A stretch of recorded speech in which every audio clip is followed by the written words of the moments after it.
All right, so we can go ahead and get started here. Welcome everyone to the April Masterclass, focusing on customer service. And we have Robert Schappert from Sapphire Metal Finishing in Idaho on today. And so we'll have a great discussion. Just a quick note, everyone's muted, so just go ahead and put questions in the chat. And we'll have plenty of time for Q&A towards the end. We want to make this a very interactive session. Rough structure, I'll hammer through a few slides, some thoughts that I put together ahead of the presentation. We'll spend some time focusing on Sapphire, hearing from Robert how they view customer service over in Idaho. And then I'll briefly breeze through a couple parts of Steelhead software, because at the end of the day, the masterclass is around like how can you use the tools and use them better. But a lot of customer services is actually how to run your business as well, and the policies you have and the culture as well. So definitely don't want to spend too much time in the tool itself, and but then we'll do some Q&A. So definitely keep putting questions into the chat throughout the session. So just to kick off, I thought one thing to start on was the goal. Like, what does it actually mean to have exceptional customer service? And we've always had these kind of conversations with many different shops, and the common themes are quality, on-time delivery, lead time, and customer service. So that's something that we always look at as kind of the North Pillar or the North Star for a job shop, because at the end of the day, you're solving someone else's problem. And one of the biggest ways you can maybe let your customers down or have them have a suboptimal experience if you is if they have to send the parts back a second time, or if their customer discovers a quality issue, or if you tell them, hey, it'll be done end of the week, and it's actually end of the next week is a reality. That mismatch creates a ton of turbulence in their lives. And then lead time, of course, right? You could always extend your lead times out into the horizon, and you'd be on time every time. But now your customers are essentially incurring a large amount of time in their projects that they're burning cash on. So these are the main pillars that we've seen. And then obviously customer service as well, being super responsive. And the other thing that it's not that customers don't care, but they have their own fires burning as far as like how the sausage are made, all the details. They really care. Hey, when can I get the parts back, and can I get my problem solved? And they also want collaborative partners. So what in our experience, you deliver on these four, and the business with your current customers tends to grow. We run into shops all the time that have no sales team. They're not out pounding the phone, making phone calls, and a lot of times that's because they're delivering excellent service to their customers, and they keep growing with their customers. I did also want to touch on some of the challenges of why excellent customer service is hard in the job shop environment. If you did the same thing every day and had steady work and steady everything, the customer service would actually be super easy. Kind of the opposite is true in a job shop. Almost everything is volatile, everything but 24 hours in a day. The workload is volatile. This is something that we started looking at recently. Almost 50% of shops that we looked at had over 25% in month-over-month revenue swings. And in a business that essentially has to match labor to expenses, this creates a lot of kind of turbulence operationally, both on because you have to manage that financially, but then also you get kind of the swings of we're booked out 3 weeks, or we can get that turned around in 3 days. So your lead times are fluctuating as well, that you can present to your end customers.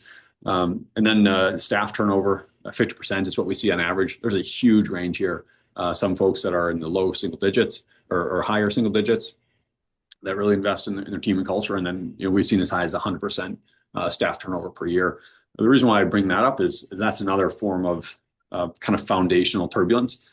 And customer service is not just about like the airbrushing at the end of the day, how we talk to them on the phone, things like the portal that are more kind of surface level, but it's at the end of the day, as job shop customers see customer service, they just see performance. And a lot of that comes down to some of the fundamentals. So volatility and workload, your customer has a huge order, or your customer has an incident at their plant and their production's down for a month. Labor turnover, customer expedites, all day, every day. The best of plans are quickly rearranged, and then the variable inputs, equipment, chemistry, inventory, things like that. So I just want to call out some of the challenges on customer service, and so to kind of manage that that chaos in the super dynamic environment.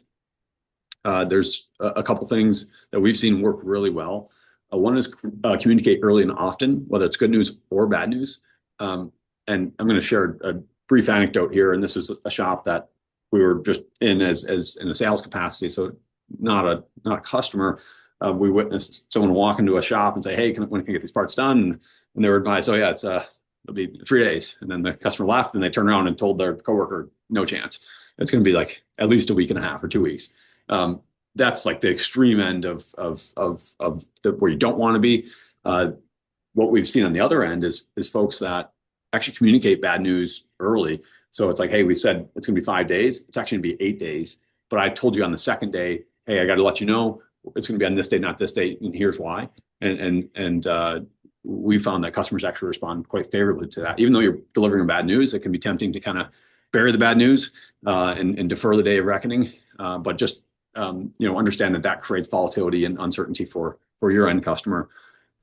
Coding speed, again, in an environment where there's things that are outside of your control, it's difficult to control the volume that your customers send you.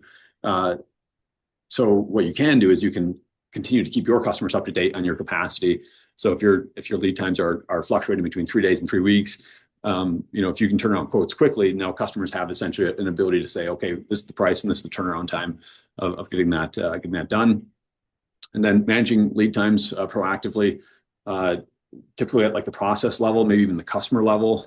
We see a lot of kind of revenue concentration, so they're in which can be good and bad. So having a strategy around who your best customers are, and pushing the team, "Okay, we're going to focus on these 10 customers and really deliver great on-time delivery." And then maybe there's a different tiers of customers or different processes. This process we need to really work on our on-time delivery or lead time on, and then having sales tightly integrated into that. We see a lot of sales being essentially in constant tension and conflict with the production side, where sales is happy to promise whatever makes the customer smile on the phone.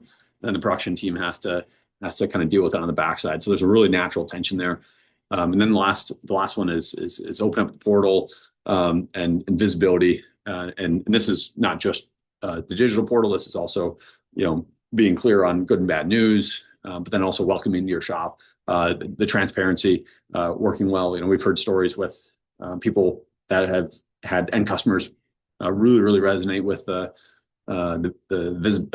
transparency. Especially like newer kind of OEMs like SpaceX that are really kind of driven and less kind of compliance oriented. So it's a bit of a cultural decision we made there, but the transparency can be a big differentiator in a market where customers have kind of been a little bit trained to expect kind of opacity. So anyways, that was the main thing I was going to run through there. Robert, would love for you to kind of introduce yourself and introduce Sapphire and kind of run through what the philosophy is with customers and customer service. And I put a couple thought starters right on the screen there, but happy to have you take it any way you choose here. Perfect. Thank you, Jeff. I appreciate it. Yeah, I'm Robert with Sapphire Metal Finishing. We've been running about 9 years now. My business partner just retired this last December, and so we're through that change in our life, and we're just trying to cruise along. But we've started right from the very beginning to set expectations with customers. Our experience, he had a lot of good experiences with anodizing and plating in his previous jobs. And some of the things that frustrated were just what you were talking about, the not being upfront when there's a problem. What we see in a lot of the plating world is when there's something wrong, they tend to blame something else, material, machining, whatever else. And we've taken the philosophy that we own it. If it's ours, we own it. If it's not ours, then we really look at it and see what we could have done to have made it better. But for us, that's kind of the customer expectation. We go in as a partnership. If they don't win, we don't win. And they understand if we're not making money and we're not winning, they can't use us and they can't win there either, right? Now, there's always some customers that are going to jump around and to whatever they can find a dime cheaper somewhere. But if you really concentrate on building that partnership, we find that we have very loyal customers.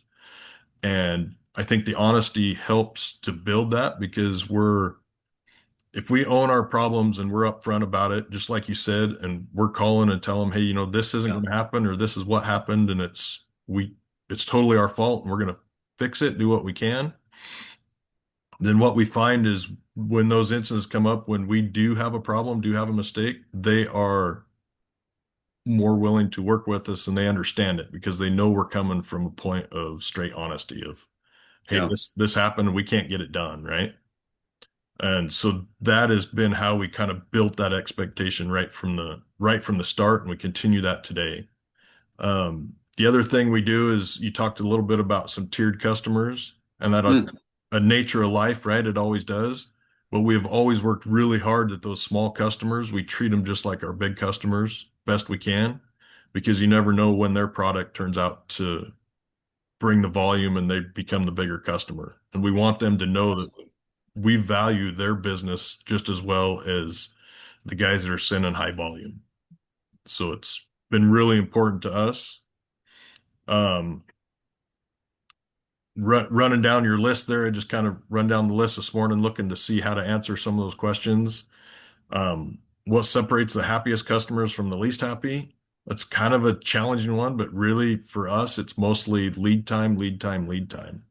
Uh, Mm. they want their product, and what we find is the shorter we get our lead time, the more customers we get, the busier we get, and it lengthens that lead time out. So it's kind of a constant battle back and forth. Yes.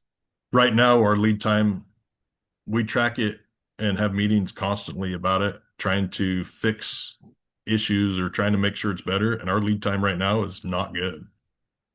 Because because you're We're, so good at lead time, people yeah, reward you with more work. yes, we get more work. And so we're so busy that it stretches out and then we're trying to consume that. Right now, we're trying to put on a second shift just to be able to expand that and bring that back down. So it is a Yeah. constant battle.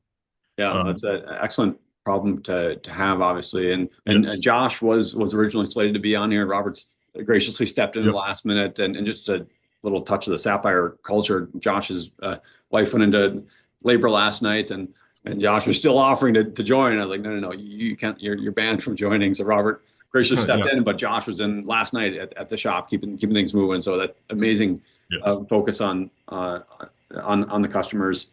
The I guess Robert, and that's just obviously a constant balance between, you have really good lead times, your bucket fills with customers, and now you have to kind of chew through them, and Yep. obviously if you're trying to grow revenue on top of that, like you have to have some of that, and it swings around, and I think that's where just the high fidelity, constant communication back to customers, or like, hey, they just understand that you guys are busy at this time, and it's going to take longer. Yep. But do you guys have like a philosophy of like who an ideal Sapphire customer is? Like, are some of them just great fits, and some of them are like, because sometimes it's the equipment, the capacity, different types of customers, or is it kind of you kind of take all comers? So right now we've been taking pretty much all comers, but we're starting to narrow down some of those more ideal customers. But we found it really good to have a little bit of a mix. We're trying to build right now some really steady customers, the high volume, high flow, because it helps to balance us out.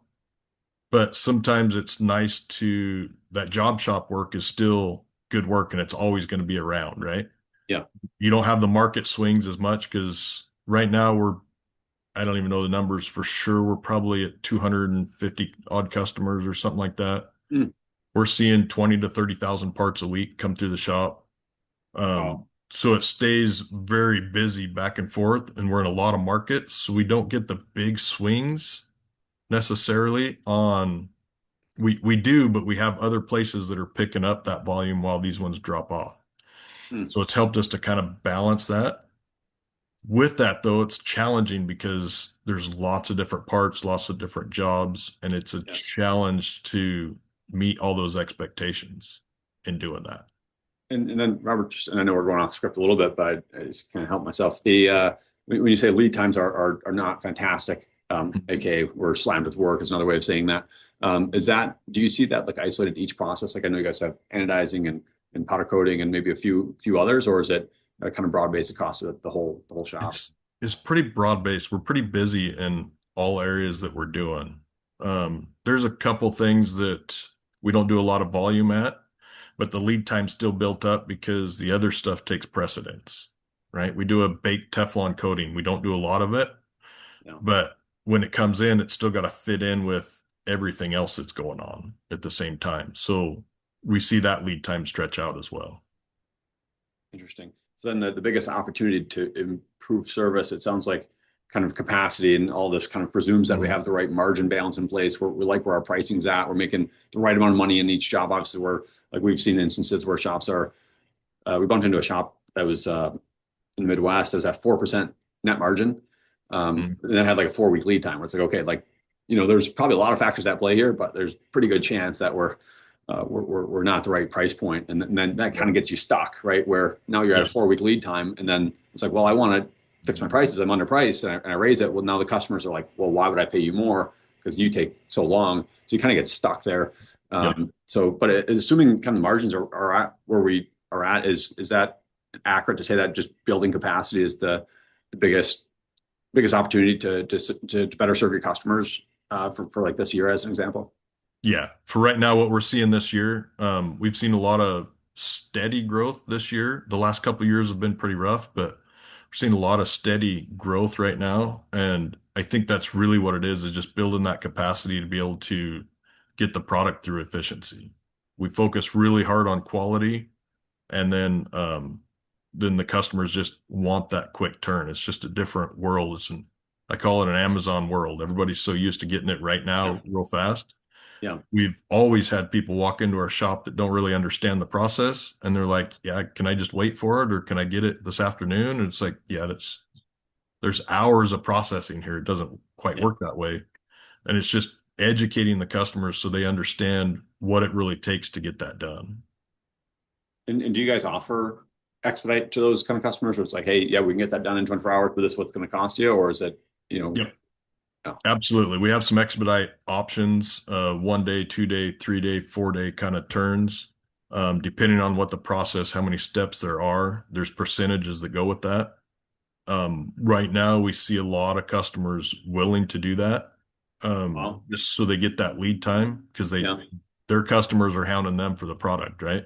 yeah, And so we're seeing that a lot, and it's a pretty big disruptor in production because now you're trying to fit it in. yeah. Some of them are real easy because it's only a few parts and we can get them to slip in. Some of them are several hundred parts.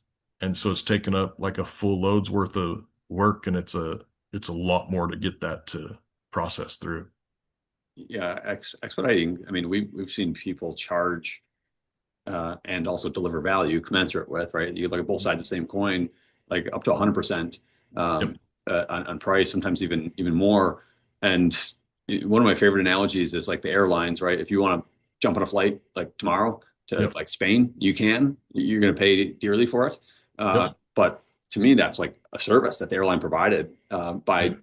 hey, you can physically get there if you need to in an emergency versus scheduling it out, 4 months in advance. So, but it takes some discipline, right? Because if you, Yes. it's all what the promise is, right? So if you promise a 2 day expedite and then it takes you 4 days, okay, yeah, it's going to be the It's a policy will challenge. work well for a couple of days, maybe a week, and then the customers will catch on pretty quick. Um, Yep. so I guess Robert, like maybe just briefly on that, like on the team making promises to customers, which is really the foundation of not necessarily lead time, but on time delivery, right? Hey, we said we're going to get it done by this time. So how do you guys run that as far as like when your sales team is about to tell a customer when they ask the question I always ask, when am I going to get it done? Yep. Provide an answer. Kind of how's the sales team go about doing that in an informed way that's that takes into account what's going on in the plant floor. Yeah. With what's going on right now, how busy we are, we've been really evaluating that, trying to get together as a little bit of a team. If somebody comes in, hey, I need this in 2 days, then we get a couple, three of us involved to discuss that. Can we really get it done? Because I don't want to tell them I can.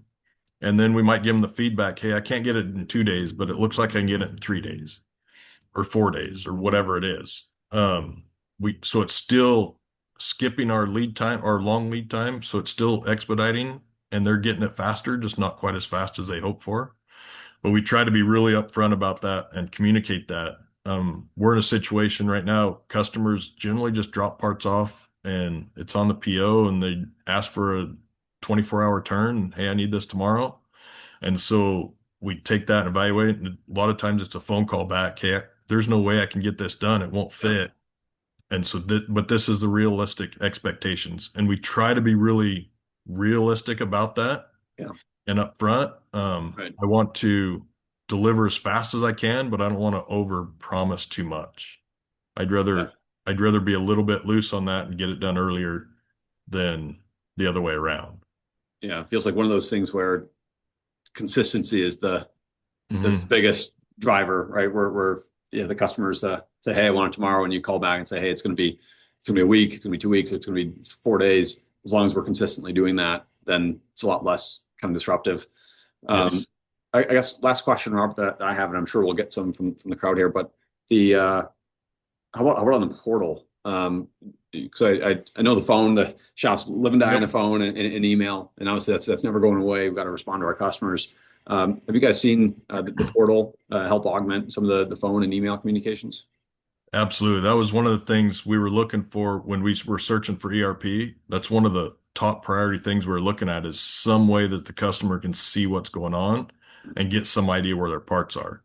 So the portals worked absolutely wonderful for a lot of that. The percentage of our customers that use it isn't really high, but the ones that use it on a regular basis to the point where we have to be careful about what we put on there, what we give access to. Yeah. So we were putting dates in the system that were dates we wanted to meet so that Mm. it gave us a little cushion. Yep. And that was displayed on the portal, but then they're Yep. calling up saying, "Hey, this is late." Yeah. Yeah. But it's not late. It's not, it Yeah. wasn't at a date when we told them it would be done, but they saw that in there. So we had to kind of Yeah. balance some of what's on there. But I think it's a great tool. I think it's really reduced a lot of the phone calls and the emails because they can get on and see where their parts are. I think it's opened up some other ones because they open it up and look at it and say, well, this hasn't moved for 2 days. Yeah. It's stuck in this process. And so then it's an explanation. It's again educating the customer how the process works. That Right. you're right, it sits there for a couple days till it gets in line, but once it hits, it flies through the rest of it. And so Yeah. some of that education, but I think the portal's been a really good tool. And like I said, it's something that we really looked for right up front when we were looking for ERPs. It's one Yeah. of the tools we really wanted in the system. That's great, Robert. And by the way, I do know we released an update on what date is shown. I don't remember the specifics. I remember seeing it come across. So Mhm. I'll have someone follow up with you and we'll make sure we might have to adjust the setting there. But I guess a couple quick questions, Robert. You said that not every customer you give access to the portal on. And we're going to kind of dig into the philosophy of like how much information to give the customer. Like and it Right. changes on a per customer basis. Like clearly you just said. So I guess maybe start with that question. How do you determine which customers get portal access and which ones don't? When we first started, it was pretty much the customers that were asking for that information all the time. Got it. Um, we kind of present it. We'll give access to pretty much any customer. Just a lot of them are small enough they don't have the interest to look. Got it. They just want to drop off parts and they want to come pick them up. They don't want Yep. that extra step. But any company that's getting a little bit bigger and there's some other people and they're trying to monitor when their parts might be there so they can assemble and ship or whatever, they're very interested. We were getting customers that would call us every day for updates on their Yeah. POs. It's like, man, it's killing us. So Yep. having access to that portal, they don't have to make the phone call. They can click on and kind of see where they're at. And once they get used to what they're seeing, Yep. they understand where things are flowing and how it looks. Yeah. Yeah. That's great. The how about the granularity? So because that's kind of philosophical question number one is like, do I use a portal at all? And then Mm. which customers do I give it to? What kind of customers? But then the next question is like, how much information do I give them? And on some things like a purchase order or a quote, right? You've already sent them this information, right? So Right. it's like a document or the shipper, right? So Yep. some of this is like pretty politically like not contentious. Yep. You physically email them the shipper. You're just putting it in a nice spot for them, then they can search it Right. later. So it's kind of no new information. Yes. So almost upside only. But then like the part status seems to be like the more sensitive one, and you see everything from there's a shop in Canada I think has like 12 steps here, where it's Hmm. like I'm going to show you when I'm brushing my teeth. I'm going to show you what I had for breakfast. Like Yep. I'm going to show you everything. Um, and that's a really long lead time process. And then some shops just say, hey, we've received your part and they've shipped, or something like super Super short. close, Yeah. right? Where do you guys fall in that spectrum? Probably in the middle a little bit. We kind of hit some of the processes so they know that it's moving and so Mm. they can see that it's progressing through. Um, so we try to put in kind of our major steps through the system. And so like our customers know when it's in the line, they know it's getting close. They know if it's in packaging, hey, I should be seeing it tomorrow. And so we try to put enough information out there that they get some realistic ideas, especially once they get used to it, of when they can expect to see their parts. Very nice. Morgan, do you have any questions from the crowd here? No questions in the chat. Okay, looks like we have over 30 people on the call here, and we've covered out quite a few things. So feel free to fire in any questions for Robert or myself. But one thing I'll kind of round out here is again, this is a master class at the end of the day, and I know a lot of customer service is about how we operate our business, which can be in and outside the software. But just want to touch on a couple things. The first one was the customer portal, which we've touched on already, but really just eliminating the phone calls and putting a secure place for your customers to access. If at the bare minimum, everything that you sent them already, so quotes, the ability for them to put in RFQs, so your customer can create an RFQ, and if you don't have this set up, it takes a little bit to set up, like maybe 30 minutes. They can requote an old RFQ. You can have them select different finishes, anodizing, powder coat, etc. Upload files, and that can really streamline your quoting, get those quotes turned on faster. But the big thing to stress on the portal is totally configurable to the customer level. Just like Robert said, some get it, some don't. Some might get like a really dumbed down version of the portal. Some might get a really granular version of the portal. So there's a lot of knobs at your disposal there. I guess we do have a question coming in from Seth. So this one is for you, Robert. What do you consider a long lead time that would make you consider a second shift? So how do you think about the break point there of when that makes sense? So our goal was always to be around 5 days, which is pretty significant for us. But we started hitting 10 days, 11 days, and it was just stretched out there too far. So when we're trying to manage it through efficiencies, we got really efficient. We're doing really good, but the jobs just keep coming in. And so our goal is to drive that back down to 5 or 6 days. So we don't have that product sitting in our shop. I just soon it was turned and out of here. And then it does a couple things for us if we can stay that low. It reduces the number of expedites, so it reduces the disruption to production because if they can see it in 5 or 6 days, they're not asking for it in 3 or 4 days. And so they'll just wait a couple days because they know it's consistently coming. But the longer our lead times get, the more the expedites come in, which compounds the disruption Mm. and lengthens the lead time a little bit because you're Yeah, constantly trying to push that around. that's I didn't even think of that, Robert. We Yeah. talked earlier about like you're kind of pushing the food around the plate there with Yep. lead times get short, you get busy, it goes back. But as lead times get longer, more people are going to expedite, which increases the disruption. Yep. Yep. That's super interesting. And also like it's all about customer service, right? How can we best Yep. serve our customers? So we have a long lead time. Well, the customer still needs it done in 5 days. So now they're kind of forced to pay the Paying the expedite fee expedite. to get there. And now, we've given a reason for that customer to think twice about where they're getting their parts done, right? We want them to just Ooh. never think about it. Just send them to Sapphire and And the be done. problems over. But we're kind of introducing opportunities for them to question. Another one coming in from Carmen. Are customers given a dedicated point of contact, or is there a team that fields customer service? I found most customers have wanted an account manager so they don't have to reteach reps each time they contact. Yeah, we have kind of a team. So we've split it off in our management team. Some customers naturally gravitate towards one or the other of us.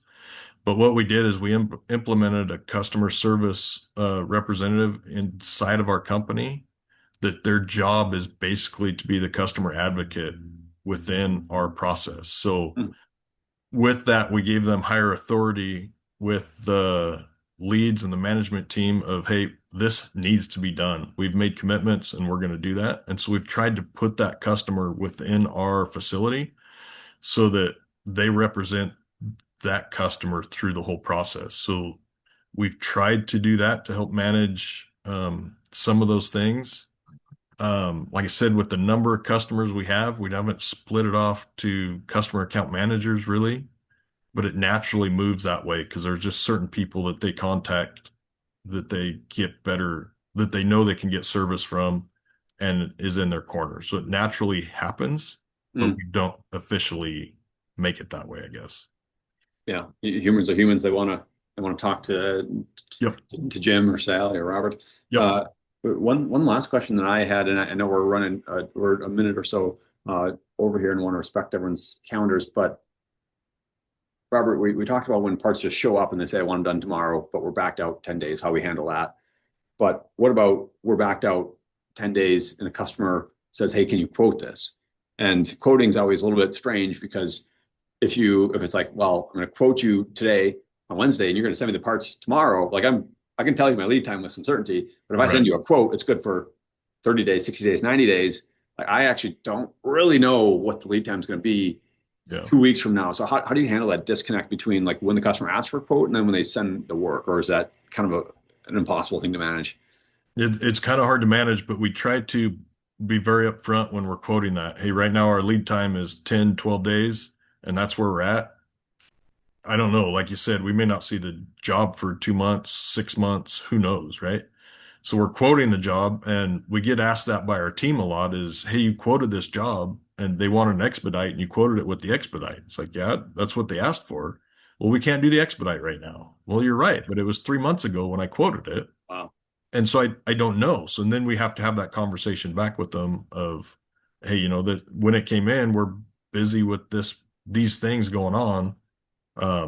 And so we can't meet that or yeah, we can still meet it.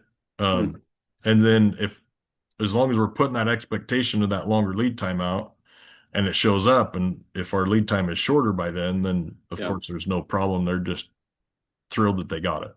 Yeah. Interesting. I guess one super quick follow up. Mhm. 99% sure this is my last question. What is the length of your quotes expiring, right? If your quotes are good for 6 months, like this is going to be there all day long. But do you guys say, hey, quotes are good for 14 days or good for 30 days, or you don't want to constantly keep requoting, or how do you manage that? So we don't really put that limit on there. Our pricing, we've tried to stay really solid. So we haven't had a price increase for about 2.5 years now. And Wow. so we try to really hold that tight. And then when we do, we make the jump and across the globe. But Hmm. so we usually will honor that quote for 6 months or a year, but we always have the caveat of, there's been a price increase, and usually our customers that are extended that long, they're pretty bright teams, right? And they're asking us to requote and hey, is this price still good? And so before they commit, if it's more than the couple 3 weeks, they'll usually ask for a requote and to verify that the price is still good. Yeah. Yeah. Excellent. Okay, Robert. Well, thank you very much for coming on. That's what we got for questions today. We're 3 minutes over.